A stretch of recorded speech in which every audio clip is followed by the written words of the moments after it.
weaving garbage. It's what we like to do. We can teach you so you can do it too. Junk weavers, junk weavers, junk weavers. Good morning, everybody. I'd like to welcome you all today to the Junk Weavers annual retreat.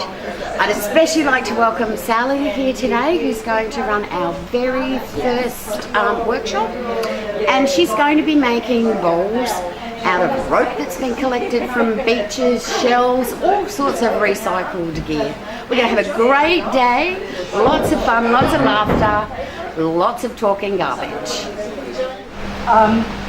People talk about me as being a basket weaver, and I'm not. I'm a basket coiler. I've tried to learn to weave at different times and it just never worked for me. Like, I can crochet but I can't knit. And so I was really happy to find this technique, which is actually basically a sewing technique. So with weaving, when you're working with all these different spikes and things, and I get knotted and confused and hopeless. But with this, you're just working with two elements: a nice thick thing like this rope, which is, this one's a good size for starting off, and the thread, which is the thinner crochet cotton or string. Or for the baskets I make commercially, I use copper wire because it's nice and strong. I've had some threads that got eaten by rats and whatever, and the basket's fallen apart. So if I'm doing things that I'm selling in galleries or whatever, I use the copper. But I've got a selection of different strings and cottons that people can choose to work with. And as far as the core of the basket goes, you can use anything that's long and strong and a bit bulky. You can use this, if you like a nice natural basket, you can use this stuff, which you cut into pieces a bit like this, which is the palm flower stalks. But you have to keep it that bit bulky too, and just keep adding more when it gets a bit thin, because you need that bulk to really make a good solid basket. And you can really mix and match. As you can see, you can make baskets out of all different stuff. Some of the basic ones around. That's one that I've made just out of the palm flower stalks. This one I didn't make, and it's actually woven rather than coil. But it's a little African basket made from lolly wrappers, which I know is a junk weaver's thing, using the lolly wrappers and sleeve wrappers and different things. So pass that one around. I use, particularly after we've had cyclones in Mission Beach, when you get a lot of rope washed up on the beach. This one I particularly like because it had oyster shells encrusted on it. So that's my favourite thing to work with. But we don't get as much rubbish on our beaches these days unless there's been some wild weather. So, so even though I've got lots of friends who walk the beaches and find rope for me, it's not so easy to come by. So when I wanted to keep making baskets and there wasn't much rope available, I started doing, it was after Cyclone Larry, I think, everyone needed rope to tie the tarps down on their roofs and so on, and the hardware store was getting some really beautiful dual coloured ropes.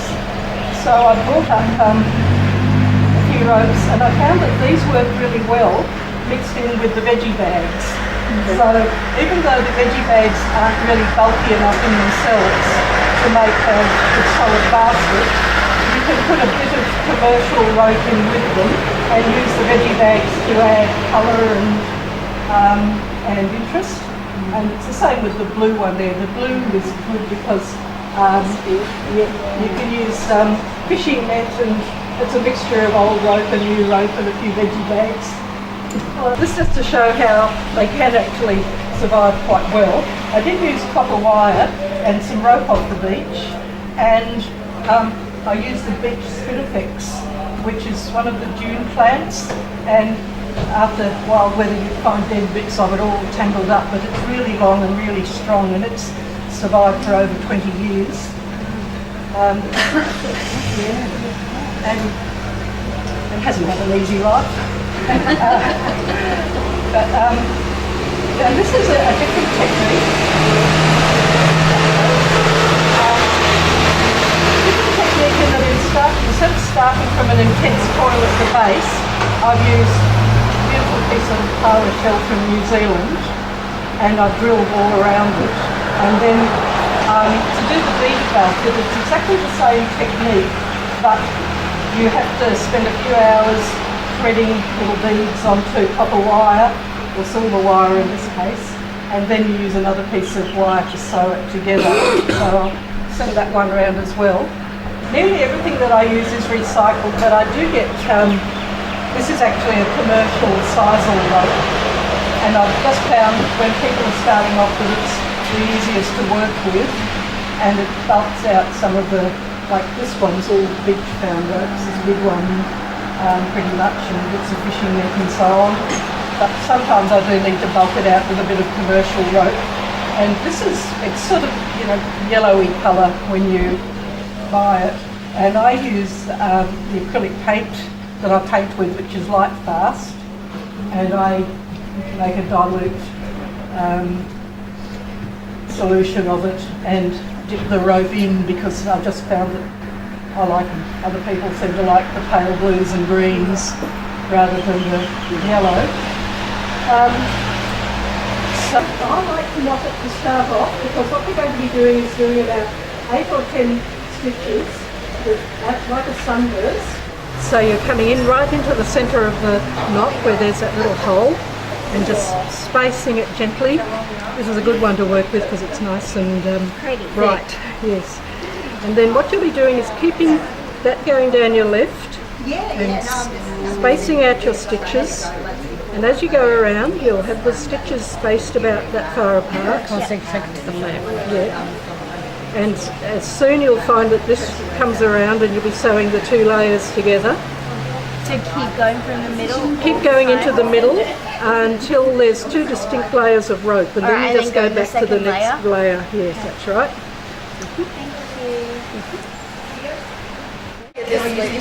This one Sure, next. yeah, you might want to cut it. So, I'll suggest that. What would you like? oh, I don't know really. I hadn't thought they had various juices on offer. Okay, I'm trying to get this piece to last until my rope ends, because then I want to change my rope and change this. Just putting in some sticks. It's looking great. Yeah. See the green for the grass, and then the sticks. Yeah, we've got a market tomorrow. Mine's not going on. Don't worry, mine isn't either. Oh, okay. But my mum's That's very impressive. My colours do not go together. Like the top of the class. Thanks. green. No, it's just like with this. What I'll do is, the way I start the wire off is just exactly the same as you'd be doing if you've been doing using the needle. Pull it through. I use an awl or a sharp pair of pliers or scissors if it doesn't go through easily, and then I tuck it in at the back. Just to, you don't have to knot it or anything, you just got to tuck it in between the wire nice and firmly, and tuck it in with the pliers if it sticks out a bit. And then I found these little treasures, which I think sometimes it's just always worth going into op shops and finding little bits of nonsense and old necklaces and so on. And then you just, I usually leave some of this, even if it's for the final row, just some rope or whatever. I might put a bit of fishing net in to give it a bit more decorative effect.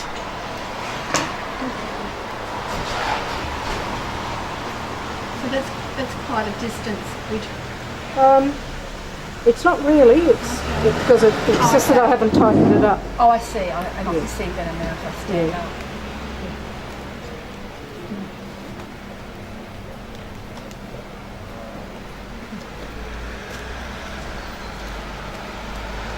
So I usually just, for every stitch around the top, and I've reduced quite a bit. When when I start to bring it in, I'll, just the same way that we increased stitches, I'll do a double stitch to decrease them. And I probably haven't got enough to decorate this right round completely. But it just means that with the wire, you don't have to worry about getting a very fine needle. You can use the nice thin copper.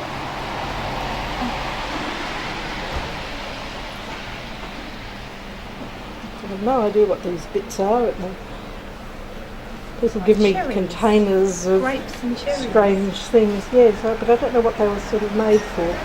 This is my finished product from this morning's class. My nice basket, all decorated and finished. It was great fun.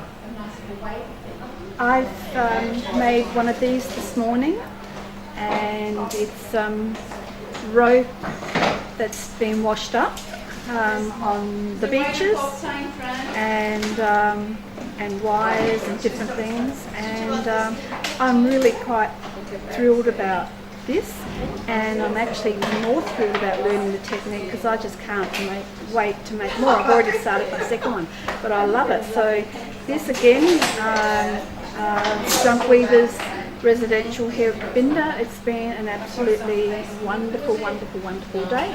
So I'm really happy with my wonky little bowl. So I've just finished my bowl. Put some shells on it.